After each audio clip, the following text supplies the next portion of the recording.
مشکوٰۃ شریف میں نبی پاک صلی اللہ علیہ وسلم نے فرمایا اللہ تعالیٰ نے نا حضرت سیدنا آدم علیہ السلام کو نا ان کی تمام اولاد کی صورتیں دکھائیں، گویا روحیں دکھائیں، نور دکھایا، چمک رہا تھا۔ تو حضرت آدم کی نظر پڑی حضرت داؤد علیہ السلام، یہ مشکوٰۃ میں موجود ہے۔ تو آپ نے دیکھا بڑے خوبصورت ہیں حضرت داؤد علیہ السلام، تو فرمایا یہ میرا بیٹا بڑا حسین و جمیلہ، عمر کتنی ہوگی اس کی؟ تو فرشتے نے عرض کی حضور 60 سال۔ یہ عالم ارواح میں بات ہو رہی ہے۔ حضرت آدم علیہ السلام فرمانے لگے اس طرح کرو، میرے 40 سال کاٹ کے اس کو دے دو۔ حکم ہوا، حضرت آدم کی بات مان لو، وہ کاٹ کے 40 سال ان کی عمر مبارک کے حضرت داؤد کی عمر میں شامل کر کے لکھ کے مہر لگا دی گئی۔ حدیث میں لفظ ہے، نبی پاک صلی اللہ علیہ وسلم فرمانے لگے حضرت آدم کے وصال کا وقت آیا تو فرشتے نے آ کے کہا بابا جی چلیں۔ فرمانے لگے میرے تو 40 سال باقی ہیں۔ کہا حضور وہ تو آپ نے اپنے بیٹے کو دے دیے تھے۔ ایک بزرگ مجھ سے کہنے لگے کہ آپ دعا کریں میرے بیٹوں کو اللہ نرمی عطا کر دے، وہ بولتے نہیں ٹھیک، ان کا لب و لہجہ صحیح نہیں ہے۔ تو میں نے ان سے کہا کہ بزرگوں جہاں تک میں جانتا ہوں کوئی ایسی بات ہے تو نہیں۔ تو وہ کہنے لگے کہ جس طرح آپ سمجھتے ہیں نا، ہمارے رشتہ دار بھی اور اہل علاقہ سارے یہی سمجھتے ہیں، پر میں تکلیف میں ہوں، میری بیوی تکلیف میں۔ میں نے کہا کہ پھر آپ یہ اتنی زیادہ پردہ پوشی کس بات کی؟ تو وہ کہنے لگے کہ ڈرتا ہوں، اگر لوگوں کے سامنے ہم بات کرتے ہیں تو لوگ کہتے ہیں کہ تم نے تربیت نہیں صحیح کی، اگر میں بات کرتا ہوں تو لوگ مجھ پہ شک کرتے ہیں، کہتے ہیں تو نے رزق نہیں صحیح کھلایا۔ تو میں درد میں رہتا ہوں، کپڑا اٹھاؤں گا تو میرا اپنا بدن برہنہ ہو جائے گا۔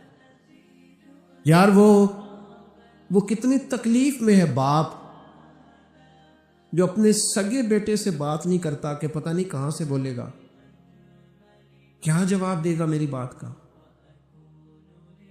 یعنی ڈرتا ہے، سہما ہوا رہتا ہے۔ یہ نوجوان ذرا غور کریں، ان لفظوں کی تکلیف محسوس کریں کہ اماں کہتی ہے کہ بھائی میں نہیں اس سے بات کرتی، اس لیے کہ وہ بڑے سخت جملے کہتا ہے، مجھ سے نہیں سہے جاتے، کوئی اور بات کرے۔ یعنی جس کی ماں بھی اس سے بات کرتے ہوئے ڈرے، جس کا والد بھی اس سے بات کرتے ہوئے سہم جائے، اور وہ بندہ کہے کہ میں نے تو MBA کیا ہوا ہے، میں تو معاشرے میں جانا پہچانا جاتا ہوں، اللہ کا شکر ہے جی اللہ نے بڑی عزت دی ہوئی ہے، وہ یہ لفظ کہے تو اسے شرم آنی چاہیے۔ جس کے استاد بھی اسے کام بتاتے ہوئے ڈرے کہ بدتمیز ہے، نہیں کرے گا کہ نہیں۔ اگلے لفظ اس سے بھی خطرناک ہیں، جس کا مرشد بے جھجک جسے کام ہی نہ بتا سکے اور جس کو کام کہنا ہی چھوڑ دے، جس کے حوالے سے لوگ خاموش ہو جائیں کہ بس مطلب کیا ضرورت ہے، جب اس پہ بات بوجھ بنے گی تو اس شخص کو پھر سوچنا چاہیے نا کہ وہ زندگی کس لیے گزار رہا، اس کا پھر انداز کیا ہے۔ بزرگ جن کی وجہ سے تکلیف میں ہو، آزمائش میں ہو، درد میں ہو، اور یار جو آدمی نیک ہو رب فرماتے ہیں اس کا تو میں حیا کرتا ہوں، اللہ کہتا ہے اس کی تو میں قدر کرتا ہوں، میں اس کی۔ دیکھیں نا میرے نبی کریم صلی اللہ علیہ وسلم نے فرمایا جب سفید داڑھی والا شخص قبر میں جاتا ہے، یہ ترمذی کی حدیث ہے، تو رب کریم فرماتا ہے فرشتوں اسے عذاب نہ دینا، مجھے حیا آتی ہے، یہ سفید بال لے کے آ گیا۔ تو جس کی اللہ حیا کرے اس کی میں نہ کروں، اس کی نوجوان نہ کرے، اس کا سیان، جس کی اللہ حیا کرے اس کی ہم حیا ہی نہ کریں، ہمارا لب و لہجہ خطرناک اور خوفناک حد تک چلا جائے، ہمیں دھب اور سلیقہ ہی نہ ہو، ہم کہیں او گرم خون ہے جی ذرا احتیاط سے بات کرنا، کیا معنی ہوا اس بات کا؟ گرم خون اور ہوتا ہے اور بے ادبی والا خون اور ہوتا ہے، ان دونوں میں فرق ہوتا ہے۔ حضرت سعد بن معاذ رضی اللہ تعالیٰ عنہ نبی پاک صلی اللہ علیہ وسلم کے پاس آئے تو ان کے قبیلے کے کچھ نوجوان بھی وہاں بیٹھے تھے۔ حضرت سعد بن معاذ ان میں سے بوڑھے تھے، بزرگ تھے، اور جب وہ آئے تو وہ نوجوان بیٹھے رہے، نبی کریم صلی اللہ تعالیٰ علیہ وآلہ وسلم نے پہلے ان نوجوانوں کو دیکھا کہ آپ کے ساتھ کچھ دیر رہے اور چلے گئے، تو اللہ کے رسول علیہ السلام نے فرمایا تمہارے قبیلے کا بڑا تھا، تم نے اٹھ کے استقبال ہی نہیں کیا، تم نے توجہ ہی نہیں کی، تم نے اعزاز ہی نہیں دیا، تم نے یہ خیال نہیں کیا کہ ایک بڑا آیا ہے، تم نے اس کو تکلیف دی۔ اعزاز، اکرام، بھائی کیا حرج ہوتا ہے تھوڑا سا اگر کسی بزرگ کو جگہ آگے دے دی جائے؟ اس میں کیا فرق پڑتا ہے کہ اگر آپ کسی لائن میں لگے ہوئے ہیں تو کسی بوڑھے کو کہیں کہ جناب بابا جی آپ آ جائیں۔ اور میرے بھائی کون سا وجود کا کوئی حصہ ٹوٹ جاتا ہے اگر کسی ضعیف کو، کسی بوڑھے کو یہ کہا جائے کہ آپ لائن سے نکل جائیں اور یہ بل مجھے دے دے، میں جمع کرا دیتا ہوں؟ کیا تکلیف ہوتی؟ ہمارے ہاں تو بوڑھوں کی چارپائیاں گھر میں اب علیحدہ رہتی ہیں، الگ رہتی۔ بیٹا اے سی والے کمرے سے نکلتا ہے اور وضاحت دیتا ہے ہر آنے جانے والوں کو کہ ابا جی کی ہڈیاں درد کرتی ہیں، لہذا وہ اے سی والے کمرے میں رہنا پسند نہیں کرتے۔ تو میں تو کہتا ہوں کہ یہ وضاحت آپ کو کیوں دینی پڑی؟ یہ بات تو ابا جی کو کرنی چاہیے تھی۔ یہ وضاحت جو آپ نے دی ہے یہ تو ابا جی کو دینے والی وضاحت تھی، آپ نے کیوں دی؟ ابا جی کے لیے اس طرح کا کمرہ ہے گھر میں جس طرح کا سٹور ہوتا ہے نا پرانے کپڑے رکھنے والا، وہ کمرہ ہے۔ حدیث سنانے لگا ہوں، اللہ کرے آپ کو یاد رہ جائے، اللہ کرے آپ کو یاد رہے۔ مشکات کی حدیث ہے، بڑے خوبصورت لفظ ہیں میرے نبی کریم علیہ الصلوۃ والسلام نے فرمایا رب جو تمہیں روزی دیتا ہے نا یہ تمہارے ضعیفوں کی برکت سے دیتا ہے۔ وہ جو 90 سال کی اماں گھر میں ضعیف پڑی ہے نا، اسے سکریب کا مال نہ سمجھنا۔ تیرے اوپر جو خدا کا کرم بس برس رہا ہے تو اس بوڑھی کی وجہ سے برس رہا ہے، اس بوڑھی کی وجہ سے برس رہا ہے۔ اور نبی کریم علیہ الصلوۃ والسلام نے ارشاد فرمایا سن اور یاد رکھ، فرمایا رب تم سے ناراض ہوتا ہے، وہ بارشیں روکنا چاہتا ہے، تمہیں قحط میں مبتلا کرنا چاہتا ہے، لیکن تمہارے ضعیفوں کے سبب تمہیں بارشیں عطا کر دیتا ہے، تمہارے کمزوروں کے۔ اس کمزور سے کوئی بیمار بھی مراد لیا جا سکتا ہے، عورت اور بچی بھی مراد لی جا سکتی ہے، بوڑھے لوگ بھی مراد لی ہیں شارحین حدیث میں۔ ان کے سبب سے اللہ تم پر بارشیں برساتا ہے۔ تو جو تیرے لیے ذریعہ بخشش ہے، جو تیرے گھر میں رزق آنے کا سبب ہے، ان کی باتیں تو لگتی ہیں بری، ان کو تو حکا دے کونے میں بٹھا دیا ہے۔ اور اگر کبھی دل کرے تو تعارف کراتے ہیں آنے والے مہمانوں سے کہ یہ ابا جی ہے، اس سے زیادہ کوئی ان کا گھر میں کردار نظر نہیں آتا۔ یہ ظلم ہے، یہ زیادتی ہے۔ بوڑھوں کا اکرام کرنا، ان کو پیار دینا، ان کو اعزاز دینا، ان کو ہمیشہ سربراہ بنا کے رکھنا، ان کے ساتھ اس طرح کا رویہ رکھنا کہ جیسے کسی بڑے شان والے آدمی۔ میں اکثر یہ رونا روتا ہوں، میں کہتا ہوں کہ ابے کی بھی عزت ہو سکتی ہے، بشرط یہ ہے کہ ابا امیر ہونا چاہیے۔ اگر تو ہو نا 6-7 مربع زمین کا مالک تو پھر تو پوتے کیا پڑ پوتے بھی پیر دباتے، لیکن اگر اس بوڑھے بیچارے کو بچوں سے خرچہ لینا پڑے تو پھر اس بیچارے کی کوئی حیثیت ہے؟ ہمارے استاد ایک بات سنایا کرتے تھے، وہ کہتے تھے کہ ایک آدمی نے دعوت پکائی ولیمے کی تو اس نے باہر پہرے دار کھڑے کیے، کہا کوئی غریب آدمی نہ اندر آئے، سارے امیر ہی آئیں۔ اور میرا تجربہ یہ ہے کہ اب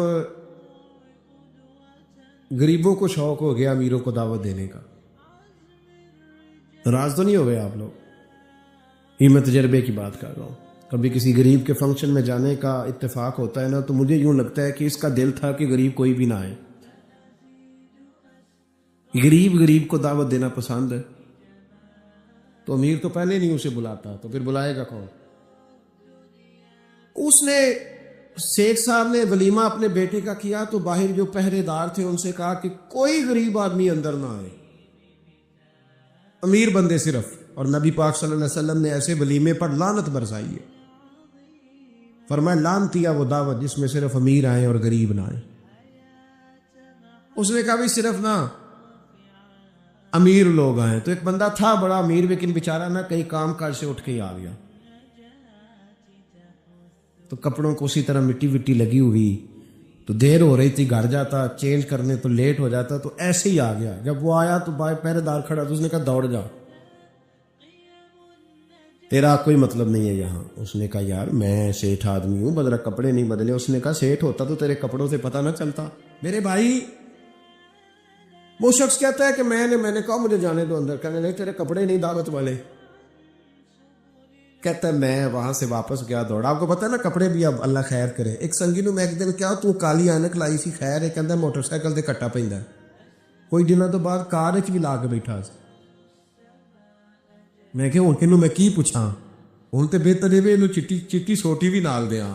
بھئی کیا اس سے انسان کا قد بڑھتا ہے, وہ ہے بات کرنے والی.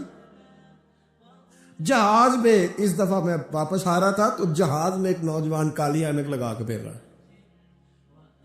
اب ڈر لگتا ہے نا, آپ کو پتا ہے کسی سے بات کریں گے وہ کیا جواب دے گا. تو کیا ان چیزوں سے قد بڑا ہوتا ہے آدمی کا کہ وہ تھوڑا سا جناب مطلب باہر آئیں. مجھے تو کمزور لگتے ہیں ایسے لوگ. اپنے لب و لہجے میں, اپنے انداز میں, اپنی طبیعت کے حساب سے, اپنے سٹائل میں آپ زندہ رہیں. یہ سچ ہے اور یہ اصل ہے. یہ سچ ہے اور یہ اپنی زندگی اپنے اسٹیٹس کے مطابق, طبیعت کے مطابق گزارنا, یہی سچ ہے اور یہی اصل ہے. اسی میں انسان کا حسن ہے, اسی میں اس کا وقار ہے. اللہ تعالیٰ سمجھنے کی توفیق عطا فرمائے. تو وہ بندہ واپس گیا بیچارہ, کپڑے بدل کے آیا. اس نے بھی کہا کہ جانا میں نے بھی ضرور ہے, پر تنگ بڑا آیا. گھر گیا, مایا شایا والے کپڑے پہنے, سمجھ لے کالی اینک بھی لگا ہی نہیں.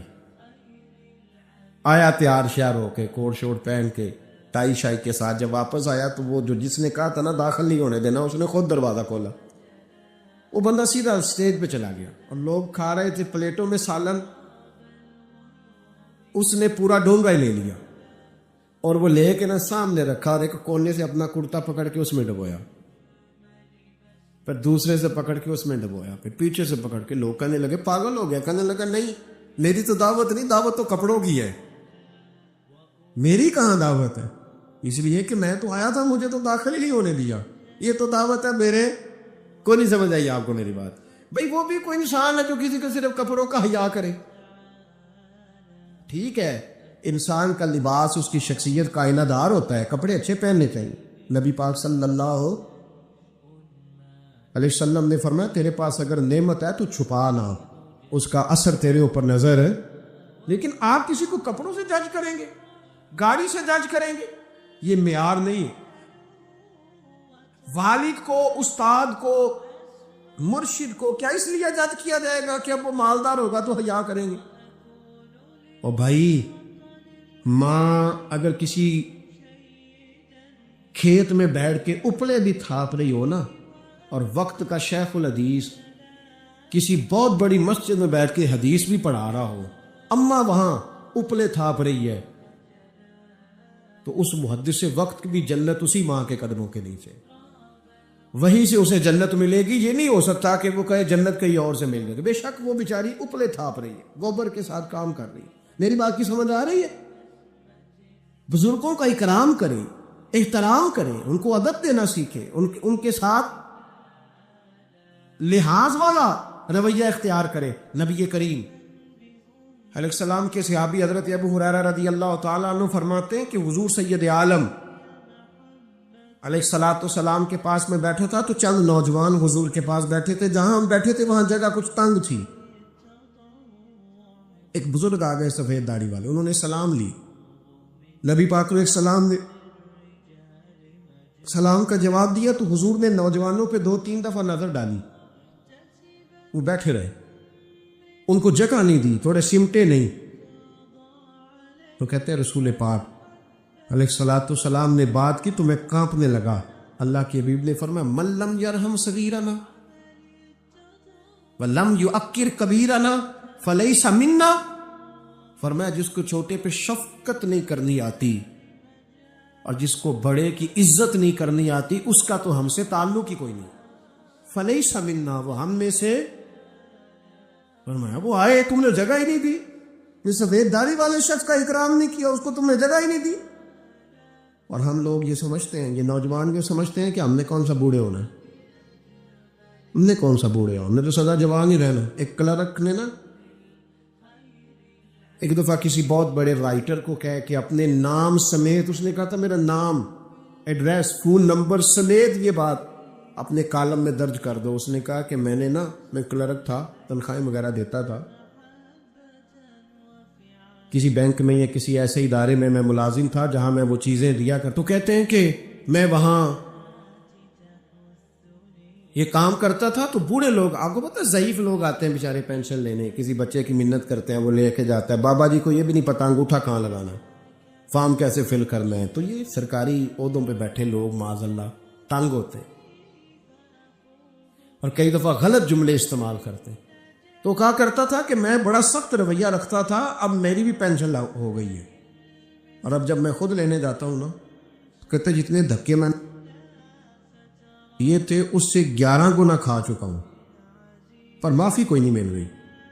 تو لوگوں کو یہ میرا نام لے کے ایڈریس سمیت بتا دیں کہ اگر اپنا بڑھاپا سیو کرنا چاہتے ہیں تو اپنی جوانی محتاط کریں. اگر اپنا بڑھاپا سیو کرنا چاہتے ہیں تو اپنی جوانی، اور بڑھاپے میں باتیں برداشت جوانی میں برداشت ہوتی ہیں، بڑھاپے میں تو لفظ صحیح بھی نہیں جاتے، آنسو خود بخود نکل جاتے ہیں جب بچہ بات کرتا ہے. سنو، یہ نوجوان یہ حدیث یاد کر لیں، یہ طبرانی میں موجود ہے. میرے نبی کریم علیہ الصلوۃ والسلام نے فرمایا، یہ حدیث یاد کر لے رہی ہیں، پڑھیے درود صلی اللہ ہو، پھر کہیے صلی اللہ ہو، چلے تیسری دفعہ بھی پڑھ لے صلی اللہ ہو. رسول پاک علیہ الصلوۃ والسلام نے فرمایا، جو شخص اپنی جوانی میں کسی بوڑھے کی عزت کرے گا، جب وہ بوڑھا ہوگا تو اللہ اسے کئی گنا بڑھ کے اس کی عزت کرائے گا. اس کی کی گئی عزت سے کئی گنا بڑھ کے رب پھر اس کی عزت کرائے گا. نوجوان اکرام کرنا سیکھیں، بزرگوں کا احترام کریں، اپنے بڑوں کے ساتھ، اور بڑوں میں جتنے بھی صاحب فضیلت بڑے ہیں، آپ کا جو استاد ہے وہ آپ کے لیے بڑا قابل احترام ہے، بڑا قابل احترام ہے. میں ماسٹر کی ڈگری لینے کے بعد اب بھی کبھی گاؤں میں اپنی پرائمری کے ٹیچروں کو دیکھتا ہوں، اب بھی تو احساس پیدا ہوتا ہے کہ یہ اگر ہمیں وہ الف با تا سا نہ پڑھاتے، شروع کی کتابیں یہ المدہ عام نہ پڑھاتے، تو پھر اس سے آگے بھی ہمیں پڑھنا نہ آتا. اور اگر آپ کو اللہ تعالیٰ سمجھ دے نا، توفیق دے، تو یہ سمجھیں کہ جو چھوٹا استاد ہوتا ہے اس کی محنت زیادہ ہوتی ہے. ہاں یونیورسٹی والے جو ٹیچر ہیں تو لیکچر لے کے چلے جاتے ہیں، تو وہ جس نے رٹا لگایا نا پہاڑے یاد کرانے کا، وہ جس نے آپ کو املا لکھنی سکھائی ہے نا، اس کی محنت، اگرچہ اس کی تعلیم میٹرک پی ٹی سی ہے، اگرچہ اب آپ اس سے کئی گنا زیادہ تعلیم حاصل کر گئے، لیکن اصل مشقت اس قاری صاحب کی ہے جس قاری نے آپ کو قاعدہ پڑھایا ہے، جس نے تلفظ ٹھیک کرایا ہے. ابتدائی کتابوں کے اساتذہ کی مشقت زیادہ ہوتی ہے، بڑے لوگ کو لیکچر دے کے چلے جاتے. تو بھائی ادب کرنا سیکھیں. میرے رسول پاک صلی اللہ علیہ وسلم نے ارشاد فرمایا، حضور فرمانے لگے، ایک تیرا باپ وہ ہے جس کی صلب سے تو پیدا ہوا، اور ایک تیرا باپ وہ ہے جس نے اپنی بیٹی دے کے تجھے بیٹا بنایا، اور فرمایا ایک تیرا باپ وہ ہے جس نے تجھے تعلیم دی. وہ تیرا باپ ہے، اس کا اکرام کر، اس کا ادب. اور حضرت مولا علی شیر خدا نے تو شیروں جیسی بات ہی کر رہی. بڑے لوگ بڑی بڑی باتیں، اتنی بڑی بات اس موضوع پر میں نے تلاش کیا ہے، میں نے بڑے لوگوں کو پڑھا ہے اس عنوان پر، لیکن اتنی بڑی بات کہیں نہیں ملی. حضرت علی المرتضیٰ رضی اللہ تعالیٰ عنہ فرمانے لگے، جس نے مجھے ایک حرف سکھایا ہے وہ میرا استاد ہے، اگر وہ چاہے تو مدینے کے چوک میں کھڑا کر کے مجھے بیچ دے، میں اس کے ہاتھوں بکنے کو بھی تیار ہوں. وہ جس نے مجھے ایک حرف، اساتذہ کا احترام نہیں، اساتذہ پریشان، استاد تو بیچارہ روز کٹہرے میں کھڑا ہے، روز کٹہرے، روز لوگ اس کو کہتے ہیں کہ جناب آپ نے یہ بات کیسے کر دی، آپ کی جرت کیسے ہوئی. اور جن لوگوں کا یہ تصور بن گیا تھا نا کہ رب کے سامنے کھڑے ہونا ہے، منہ دکھانا ہے مالک کو، جن کا یہ تصور بن گیا تھا بچ گئے تھے. ہم دنیا میں جینے کے لیے سارا کچھ کرتے ہیں، رب رسول کو منہ دکھانے کے لیے نہیں کرتے. جن کا یہ تصور بن جاتا ہے نا، تو رب کہتا ہے وَلِمَنْ خَافَ مَقَامَ رَبِّهِ جَنَّتَانِ، فرمایا جو میرے سامنے کھڑے ہونے سے ڈرے گا میں اسے 2 جنتیں عطا کروں گا. وہ سمجھ جائے، اس کے لیے 2 جنتیں ہو جائیں گی.